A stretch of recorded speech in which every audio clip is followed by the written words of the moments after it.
Hello, আজকে ছিল আমার মায়ের বার্থডে। সবাই জেনে গেছে, আশা করি আমি স্টেটাসে দিয়ে দিয়েছিলাম। তো মায়ের বার্থডেতে খাবারের তোড়জোড় চলছে। এখানে ইলিশ মাছ আনা হয়েছে, এখানে মাটন আছে।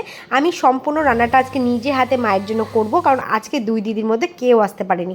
হয়তো ওরা বিকেলে আসবে, আজকে বাড়িতে আবার কেউ নেই। আমি, মা আর বাবা দোকানে আছে, আর মাম্মা আছে। এখানে মাটনটা তখন হয়ে গেছে, সব রান্নায় প্রায় কমপ্লিট। সবার লাস্টে মাটনটা করছিলাম।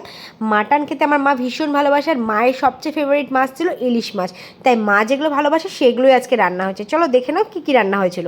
আজকে করেছিলাম মায়ের জন্য সাদা ভাত, আর এখানে কাতলা মাছ, মায়ের প্রিয় তিলের বড়া ভাজা, এমনি বড়া ভাজা আছে মুগ ডালের, আর সঙ্গে ছিল আলু ভাজা, গাজর ভাজা, পটল ভাজা, কলাইয়ের ডাল যেটা মায়ের ভীষণ ফেভারিট, আর ছিল ইলিশ মাছ ভাপা, খাসির মাংস, আমড়ার চাটনি, সঙ্গে ছিল মায়ের প্রিয় দই আর মিষ্টি। কেমন লাগলো মেনুটা অবশ্যই জানিও কিন্তু।